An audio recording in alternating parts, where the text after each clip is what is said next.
Ada dua akun di TikTok ini yang ngebahas bahwa tren tersebut itu merupakan salah satu cara wanita untuk mencari validasi terkait kelas sosial.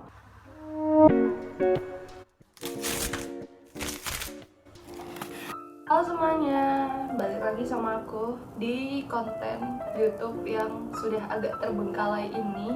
Maklum ya guys, semester tua, mahasiswa semester akhir, jadi kayak banyak banget yang harus dilakuin. Tapi di video kali ini, temenin aku Get Ready With Me sambil ngebahas isu yang lagi naik daun banget akhir-akhir ini. Oke, yang pertama aku mau pakai moisturizer dari Emina. Teng-teng.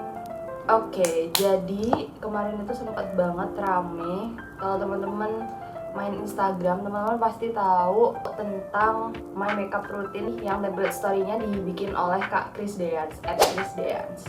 Nih, nah ini dia template-nya.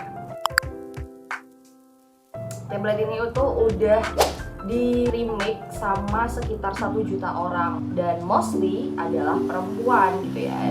Ini dalam rangka Hari Kartini juga, jadi mungkin ngebahas ini tuh relatable. Terus habis itu sambil nunggu ini ngeset, jadi tiba-tiba ada 2 akun TikTok yang ngebahas bahwa tren tersebut itu merupakan salah satu cara wanita untuk mencari validasi terkait kelas sosial. Which is, biasanya kan kita naruh produk itu dengan nama produknya, dan orang-orang bisa menangkap kira-kira harga produk ini atau brand ini tuh termasuk yang high end, middle, atau yang biasa aja, kayak gitu. Terus ada juga yang membahas bahwa dengan adanya tren ini, cewek itu cenderung kurang atau haus pujian. Oh ya, for information, yang ngesalty ini tadi yang nge-stitch videonya itu para cowok, ada 2 cowok gitu. Aku gak perlu sebutkan siapa yang membahas itu, cuman aku jadi kepikiran sebuah budaya yang berkaitan dengan hal tersebut. Oke, next kita mau pakai Sun Battle Emina. Ini sunscreen yang SPF 30. Aku langsung kepikiran sama salah satu fenomena yang berkaitan dengan hal tersebut. Kalau teman-teman memperhatikan saat ini tuh di dunia media sosial, hal yang tiba-tiba menjadi kebiasaan orang adalah mengomentari orang lain. Kayak misal kita belum mengerti sebuah isu, tapi kita udah berani untuk berkomentar terkait hal tersebut. Ternyata ada beberapa penelitian dan juga ada buku juga yang membahas terkait comment culture ini. Alih-alih kita memberikan komentar yang berlandaskan sebuah teori atau mungkin hal yang fakta gitu ya, kita justru mencari sisi gelap atau keburukan dari sebuah unggahan yang dilakukan oleh orang lain. Jadi waktu itu aku juga pernah baca ada seseorang, Price, di medium.com pada tahun 2019 itu dia mengungkapkan bahwa di internet modern yang sekarang ini itu muncul sebuah fenomena comment culture. Ini adalah masalah sosial yang sangat besar menurut dia, yang mana semua orang diajak untuk mempertimbangkan semua isu setiap saat, di mana keahlian tidak dihargai dan di mana orang-orang tergerak untuk berbicara sebelum berpikir. Dan dengan adanya hal ini, ada 2 kecenderungan menurut opiniku sendiri, yakni komentar yang suportif atau empatik atas sebuah fenomena yang terjadi, atau malah sebaliknya, yaitu komentar yang berusaha mencari sisi gelap dan buruk dari unggahan orang lain.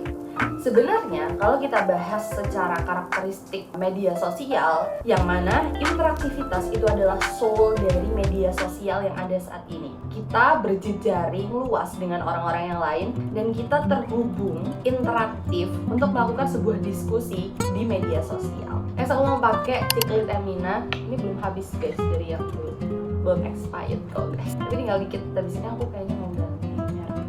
Nah, jadi interaktivitas ini tadi itu terbangun dengan adanya diskusi yang ada di misalnya kolom komentar atau juga fitur-fitur kayak Stitch gitu kan. Jadi orang itu bisa interaktif, tidak hanya bertukar pikiran itu secara tekstual di dalam kolom komentar, tapi dia juga bisa membagikan opininya dalam sebuah video yang mengomentari video sebelumnya. But it's gone wrong saat seseorang itu justru mencari hal-hal yang sebenarnya niatnya tuh bukan itu.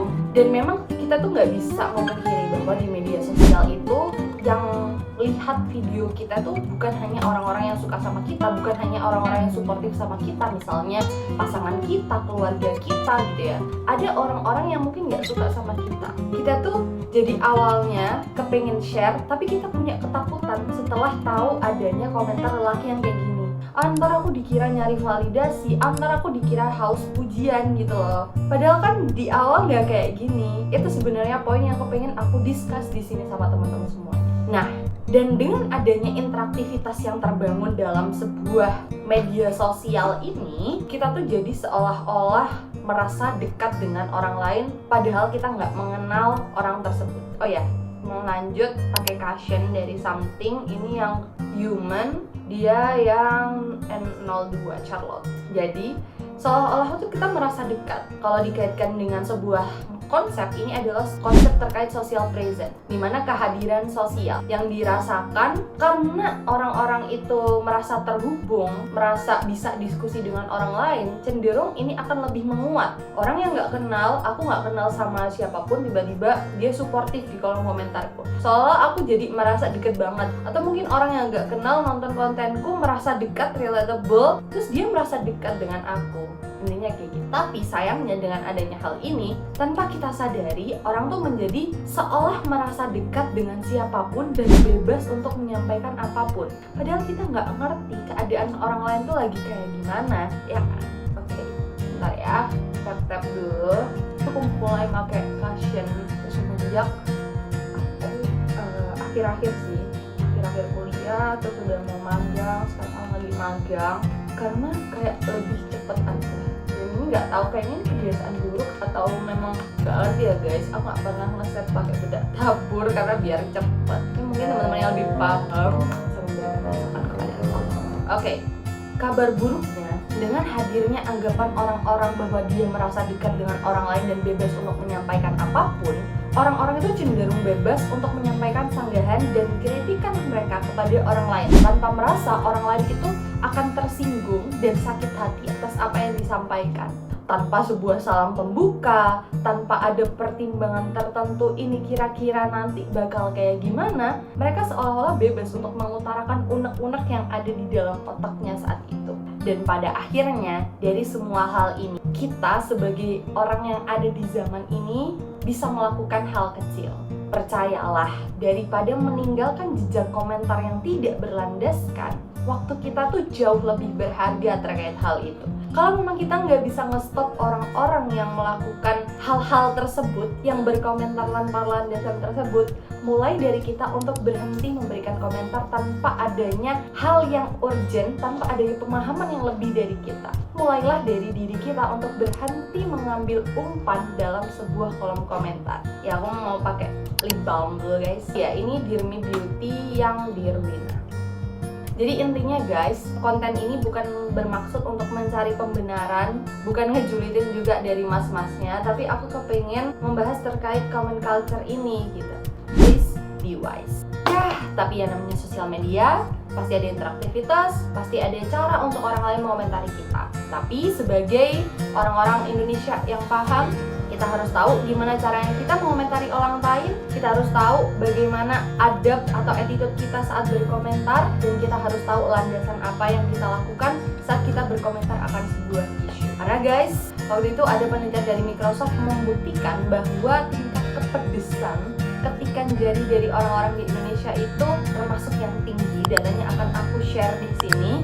So, please, kalau bukan dari kita, siapa lagi yang akan mengubah ini semua? Dan semoga kedepannya kita akan menjadi lebih baik lagi. Oke, mungkin itu aja dari aku. Terima kasih buat teman-teman yang masih menonton sampai di titik ini. Dan terima kasih. Sampai jumpa. Wassalamualaikum warahmatullahi wabarakatuh. Terakhir kita mau pakai masker.